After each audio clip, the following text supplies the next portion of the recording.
Hello Cape Codders, welcome to the Scannell Agenda.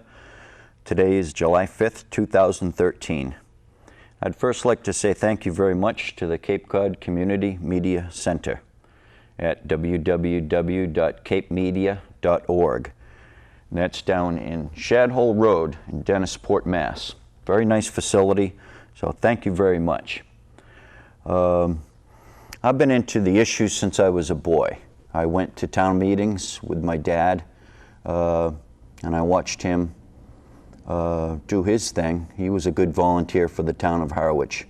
My mom was the town nurse, so I more or less grew up in a community service family with two sisters and two brothers down in Harwich. Then I moved to Nantucket, was married and two kids, and I had a TV show out there, and that was called Waterfront Type Stuff, where I put the SHAB board, S-H-A-B, Shellfish and Harbor Advisory Board. Most of us know it by that name. And I was on that board for a few years, one term. Didn't get anything done. Anyway, this is my second TV show. Today I'd like to discuss some of my systems that I design. I design comprehensive, complex systems for the public trust. My first published work here is called the market quota system, and that's a fisheries management system. The market quota system is a free market style public resource tool. It can be applied to any public resource, such as fisheries, forestry, minerals, and even such things as airport, runway scheduling slots, or taxi licenses, etc. Any time that a public resource is sought after by private interests, the market quota system should be used. That's my opinion. This discussion of the market quota system is as it relates to fisheries management for this IIFET 2000 conference. So this was published in 2000 by the International Institute of Fisheries, Economics and Trade. That was out in Corvallis, Oregon. So the market quota system, I have been working on it basically since I've been a teenager because I did not like being ostracized as a fisherman. A lot of fishermen at the time their battle cry was too many boats chasing too few fish. And that just doesn't cut it with me. That's no excuse for ostracizing your kids in high school. Getting out of high school, they don't have any opportunities to fish. So we use fishery management systems now that are squarely outside the parameters of the American way, outside the parameters of equal opportunity. And by the way, they are extremely inefficient systems. My system, the market quota system, is just the opposite. It's equal opportunity, but it's very efficient if it's used. And the reason it's not used is because it's a non-patronage system. And what we have now is a massive patronage political system that really doesn't work at all. So I'd like to see us here on Cape Cod get behind exploring some changes that need to be made so that we can have codfish again. One of the columnists mentioned that we should be called Cape Dogfish. So I had to kind of shake my head, I guess so, since we're out of codfish. Another article in the Cape Cod Times was mentioning that we have a serious water quality issue going on right now with global warming, and that really horrifies me. I do think it's true. But for years I've been on Fish Folk, which is an MIT-sponsored chat room for fisheries. And I always counseled people, including PhDs, fishermen, or whoever was on that chat room, which is a listserv, that we should use a pie chart. So if you're using a pie chart, what you can do is you can say, you know, there's water quality, and that's part of the problem. And then habitat, that's a major problem. And then stocks, that's a major problem. And then pollution, you know. So it's important to have some perspective and not just say, oh, it's, you know, global warming has ruined our cod fishing. There's many things that have ruined cod fishing. And now we're facing this specter of these global climate changes, which can rock the whole washing machine out of kilter. It's just, I'm just beside myself with all these global warming changes. So as far as fishery management goes, I think we need a pretty good 80% shutdown of most of our fisheries. And when I say most, we have a lot of habitat destruction going on. And while at the same time we have all this habitat destruction going on, we also have these major global warming issues creeping up on us from behind. And everything's going to hit us all at once. We're going to experience serious ecosystem failure. That's what we're looking at. And so I would humbly submit we need to start really toning down the habitat destruction and the stock destruction and start building. There's many systems that are tied to the market quota system, because using the market quota system, we have a cash flow. And this is really the system to use. I have a presidential scallop hotel, I call it, and it's a mechanized aquaculture system. It uses a big factory ship, and then it takes this, looks like a hula hoop with spikes on it, with 20-foot cages, 20-foot racks, which cages are put upon. And then all these systems come apart, and these cages go down a line operation on this big factory ship. And the units are picked up by a pretty good size catamaran. And to go along with that, you've got floating marine laboratories. So using the market quota system, we will have a cash flow. Now, one of the biggest factors with the market quota system is we can trend away from destructive fishing practices that we now use and that seem to have been grandfathered, which was foolish to grandfather all these fishing methods in, and to grandfather all certain few people in as owners of the real estate deed they call a fishing permit. That was not a good idea, and I've always been opposed to it. But I do have a system to replace this archaic feudal system that we now use. It's non-ecosystem based. We've got to get rid of it. We need an ecosystem management scenario.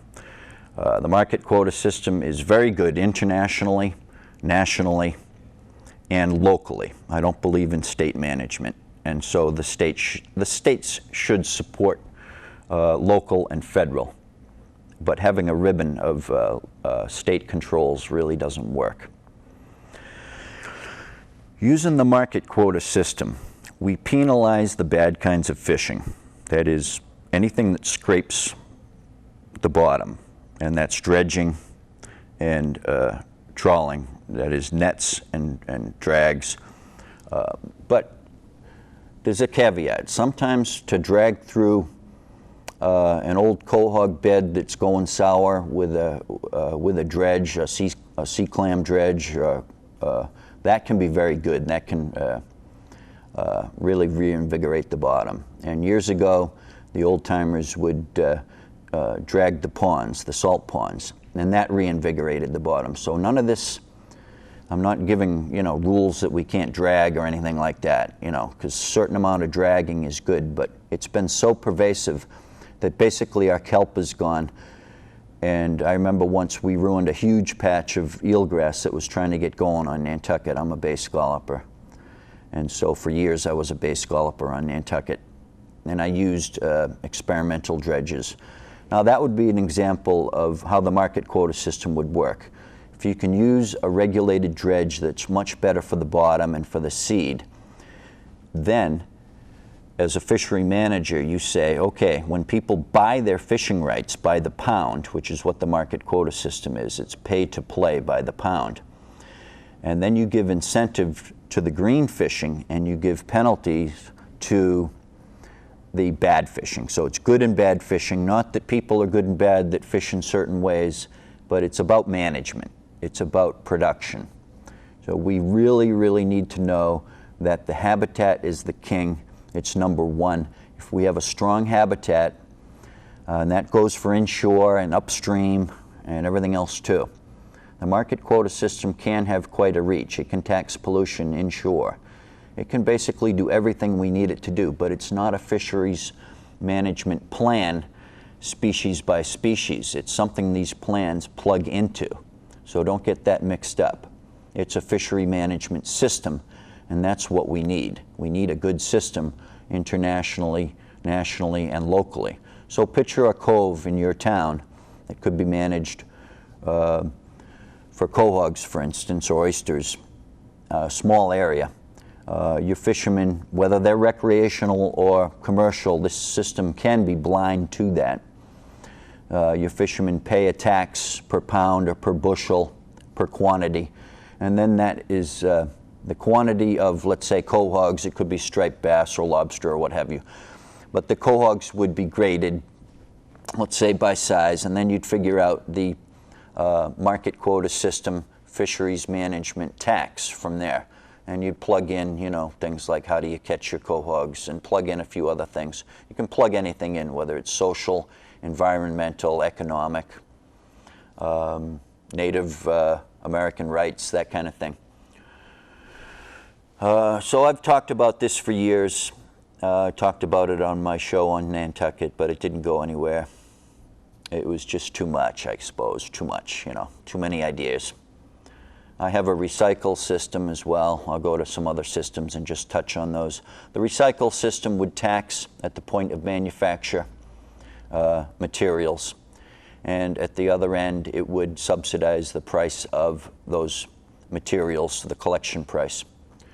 There's a lot of details with these systems, but you need a foundation for a system, and then you need to plug in to some kind of a pricing core the mechanisms that you've got.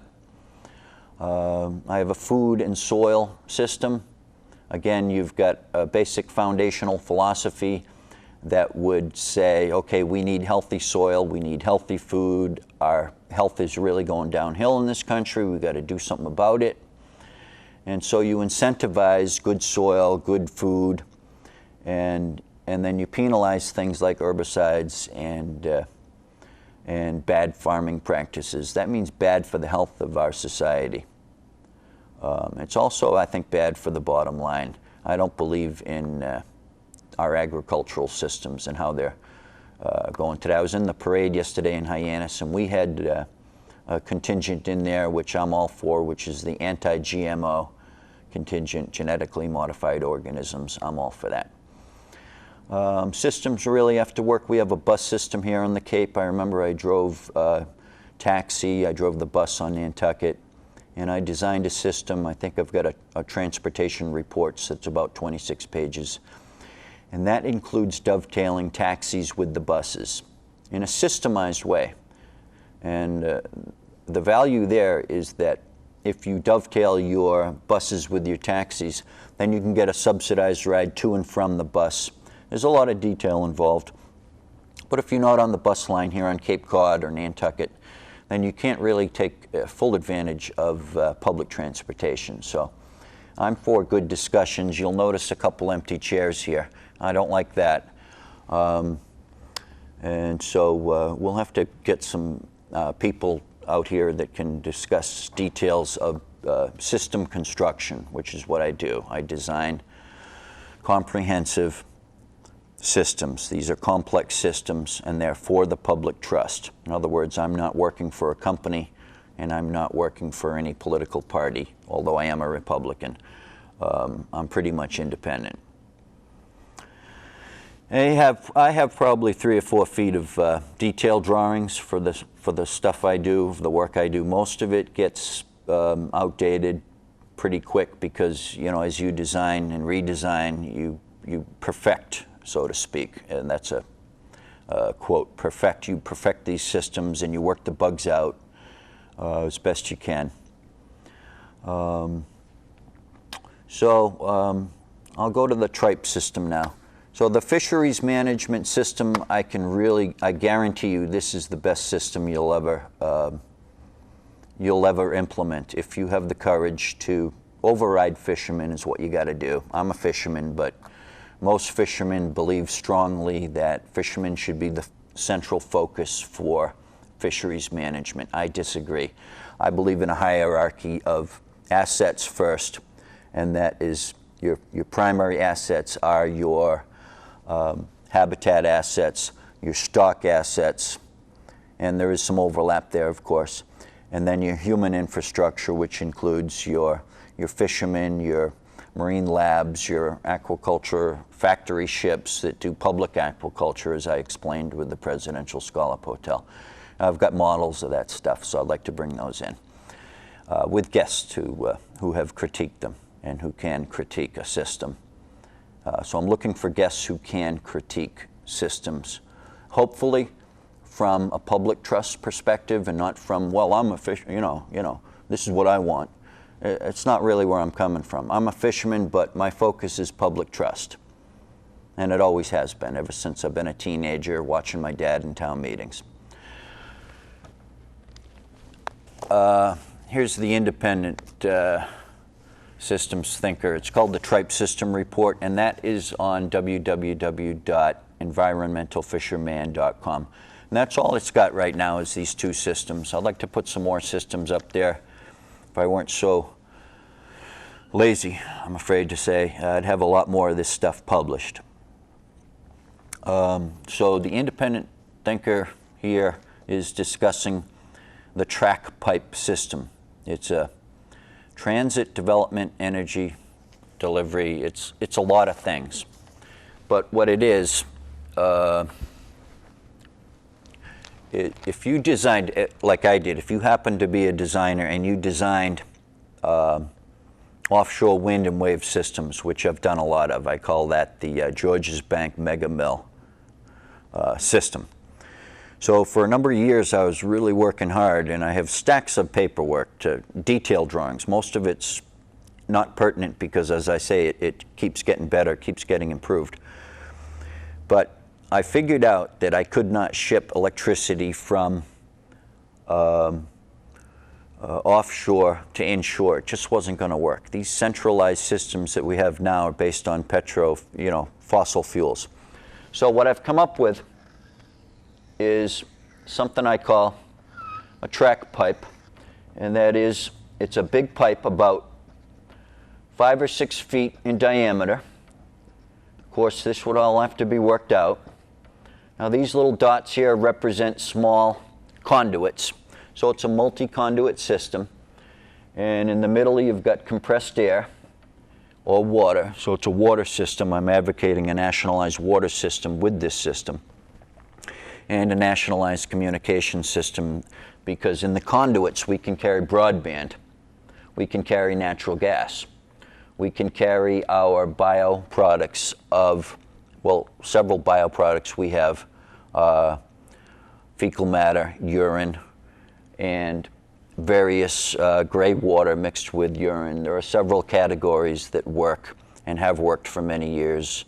In fact, centuries. Farmers use this stuff. But I believe in closed systems for that kind of thing. So you've got something called, or something I call ORCA, or oxygen-rich compressed air, because if you're offshore, you're generating electricity on site for the purposes of cracking water into hydrogen and oxygen. And what are you going to do with the oxygen? You're going to mix that with some compressed air, and that's a specialized product. So you've got 3 green fuels going in this system. You've got compressed air at about 8,000 psi, and then you've got hydrogen. Of course, it's the miracle fuel of the future, the hydrogen economy. Everyone's talking about it, but there's just no way to store and ship hydrogen. Well, this answers that question. How do we ship and store hydrogen? These pipes turn into monorail systems and wide track, wide gauge systems. You can read about it here on this tripe system report. And my editor, Dave, did some really great cartoons here, or detailed drawings. This is his work, which is based on my work. And it's pretty similar to my work, but he improved on my work. And so you see a wide gauge train system. Okay, we've had this train system for going on 200 years. This redesign of our train system is going to last for another 200 years because these pipes, these track pipe, or tripe as I call them, these are composites. So this inner pipe maybe will be 24 inches or 30 inches or what have you. And then it's got an outer pipes here. These are fiberglass, these are fiberglass. And then all in here in this main pipe will be fiber from bamboo and then resins. We can use recycled resins, but I think I've got a good starting point here with this system. It's called the tripe system, which stands for track pipe. If tripe turns you off, I'm sorry. We can just call it the track pipe system. It's a really, I've got it backed up with a lot of detailed drawings and a lot of offshoots, such as the water systems that I design. The sewage systems that I design are all biotreatment systems, pretty much. They're not the old style, poison the sewage and try to hide it. So if we want to get away from septics and polluting the water on Cape Cod, this is the way to do it. Now, of course, here I am on Cape Cod proposing a world-class system. I estimate the cost of this system worldwide to be somewhere around $300 trillion. But we don't have a choice. We have to get off of fossil fuels. The tripe system gets us off of fossil fuels because it's a mechanism, the tripe system, these track pipes here, these are mechanisms to ship and store electricity. Now, hydrogen isn't electricity, but it is in a way because it's frozen electricity. We can use fuel cells.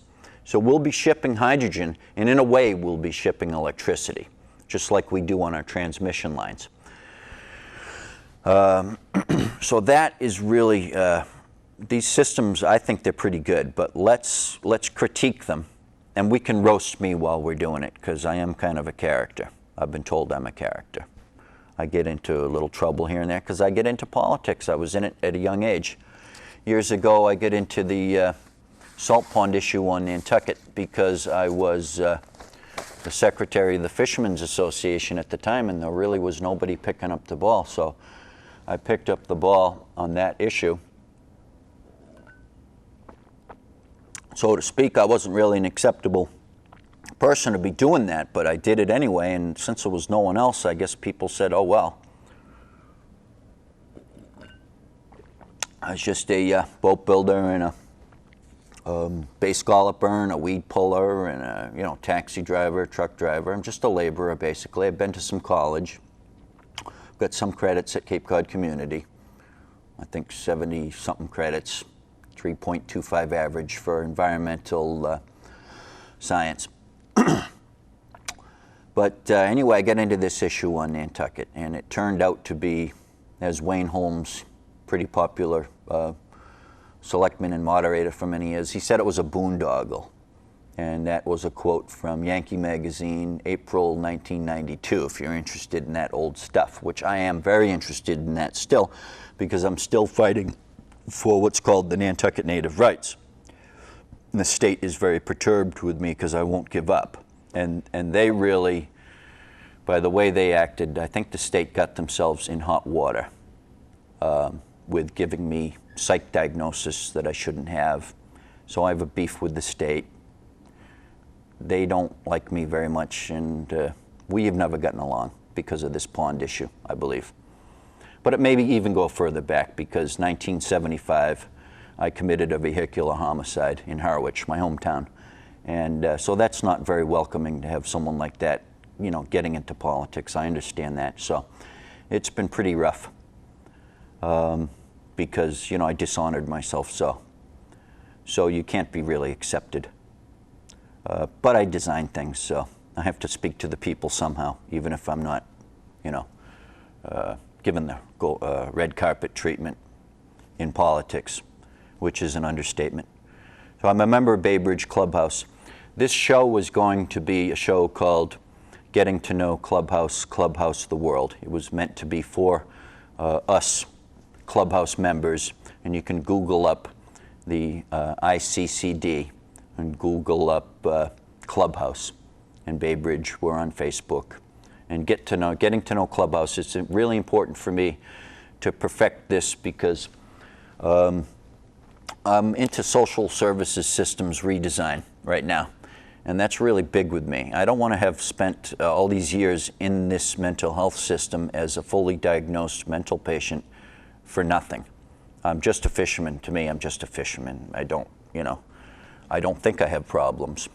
But, you know, if a doctor says you have problems, and for me it's like 7 major mental illness diagnoses that they've given me, then you're, well, I can't use profanity, but you're kind of finished. So TNB stands for something I call Town Nurse-Based System. And that's a local elected board of town nurses, which would run your social services and handle your poor and disabled.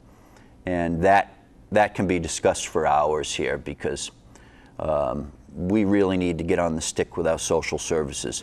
I will say the Clubhouse model is the best. I call Bay Bridge the place of 1,000 daily victories. I love Bay Bridge. It's really the best, and I'll be happy to give anyone a tour of Bay Bridge Clubhouse if you have a family member that you might think would fit into Bay Bridge Clubhouse or have a mental illness. Give the Clubhouse a call or you know, email me at itchybum, ITCHYBUM _@hotmail.com. That's my email address. And I'll give you a tour, or your family might like a tour. So thanks very much, folks. I really appreciate talking with you. And there's plenty of systems to talk about, and that's what I'm into. I design comprehensive, complex systems for the public trust. Thank you, Cape Codders.